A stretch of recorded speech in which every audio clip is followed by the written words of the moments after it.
Attorney Rufil Fernandez Banyok. Attorney Rufil Fernandez Banyok. Straight to the point. O karon, ania ang inyong anchorman. Wa kitay mahimo aron sa pagpakigbatok sa kamatuoran, kundi aron sa pagdapig sa kamatuoran. Straight to the point. Luzon, Visayas ug Mindanao, Pilipinas, ug sa katawhan kutob sa mabot sa tong Sibya sa tibuok kalibutan via internet.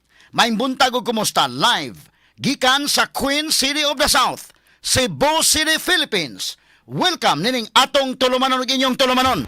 Straight to the point. Kini po niyo boss nga lagad sa kahanginan sa kasamang Rufil Fernandez Banyok. Mao'y padaya makikuban kaninyo nining laing adlaw sa atong pagpakigbisog. Adlaw karon mga kaigsunan nga Lunes o pizza 13 na buwan karon mga higala sa Abril tuig 2026. Straight to the Sa point. gihapon hatagan tagpagtagad ng mga issues nga may labot ang lungsod. Nagbaga mga expose, naguna mga reports. Dinhi lamang gihapon mga higala sa atong pagmanuban nining atong tulumanon ug inyong tulumanon. Straight to the point. Nagunas na may iskutanan karong buntaga mga kaigsunan. Bagyo nga naagawa sa Philippine Area of Responsibility kun PAR, usa na ka super typhoon. Apan ubos ang posibilidad nga makasud kini sa Philippine Area of Responsibility. Straight to the point. Ano importante mahigala bahala nag mag super typhoon na diha basta kini lang makasud sa ato. Adto ra mahigala sa Loud adto sa Pacific Ocean. Madadaan na lang na inana.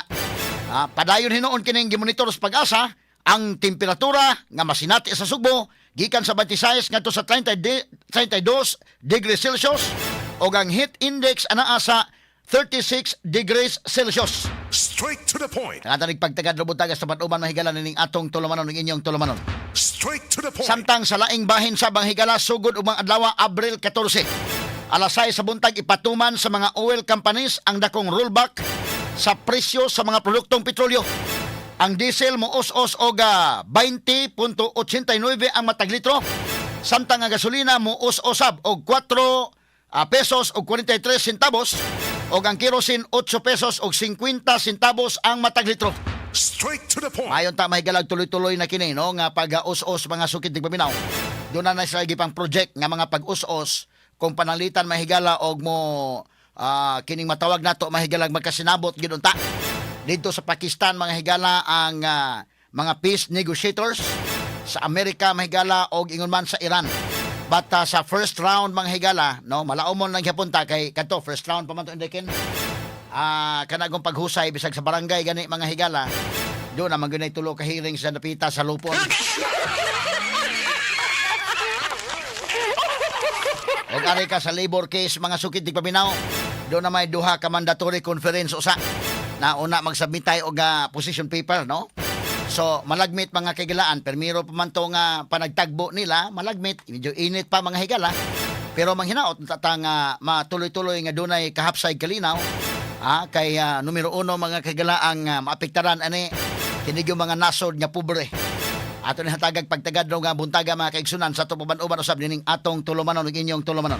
Straight to the point. Samtang mga sakinan nga mga sakop usab sa usa ka federation sa mga transport cooperatives dinhi sa Subo nibutyag 25% na lang sa ilang mga units ang ilang nagdagan sa pagkakaron.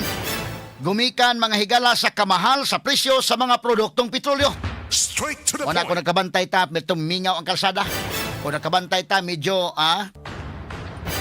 apektado mahigala ang atong mga kalsada, medyo mingaw, wa kayo biyahe. Pero mura hinunog hapsay, wa na traffic. No, gawas kong arikas mga peak hours. Pero bati lang mga higala nga mga hinungdan gumikan sa pagtaas sa mga presyo sa mga produktong petrolyo nga makahatag og domino effect ngadto sa uban mga kagilaan nga mga galastuhan wa sa uban nga mga commodities. Straight to the point. Samtang sa pikas bahin ni balik na sa Operation Second Chance ang tanang 15 ka mga children in conflict with the law nga nigawas nga walay pagtugot gikan sa pasilidad niadtong Sabado sa gabi. Straight to the point. Samtang sa kauluhan Malacañang gipaabot nga mopagawa sa desisyon niini karong adlaw kabahin sa pagsuspenso o pag-us-us excise tax sa mga produktong petrolyo. Straight to the point. Pinaot mo ta mahigalag tangtangon una ng excise tax. Wa pa gani maghisgot sa VAT excise tax pa lang gani na. Wa pa mga higalay kwan desisyon kung tangtangon ba or us-usan ba lang. Atong panawagan sa gobyerno nga tangtangon na ginasa na day. Pwede na ba na ibalik o panalitan mo balik na tas normal, ha? But in the meantime, grabihan naman sad mga sukid di paminaw. Straight to the Ang gasolina doon ay excise tax nga 10 pesos. So kumatangtang na ang 10 pesos matag litro, at least makatabang-tabang pag-us-o sa presyo sa gasolina. Ang crudo doon ay excise tax nga 6 pesos ang matag litro. May na lang. Nya pila ka litro imong ipatubil, so doon ay i-minus nimo ang 6 pesos matag litro. May nga lang yun in town, no? Bitahan na lang. Wa pa gani magisgot nag VAT mga sukid tigpaminaw.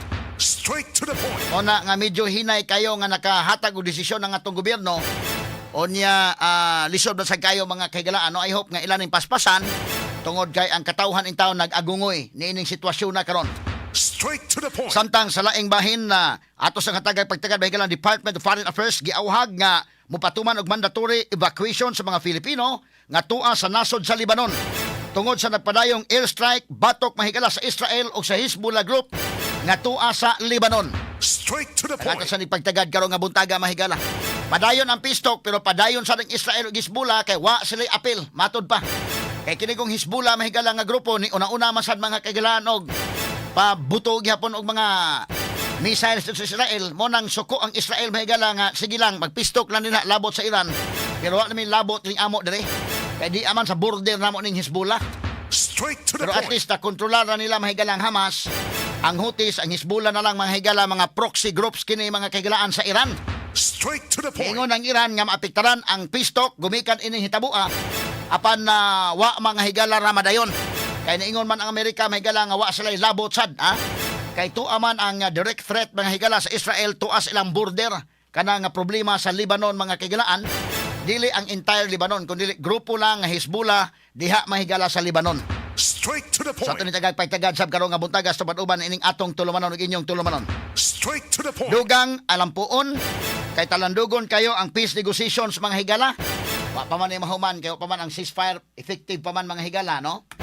Pero ang peace negotiations tali sa Amerika ug Iran niadtong adlaw Sabado way nakabot nga kasabutan aron pagtapos sa conflict diha sa Middle East.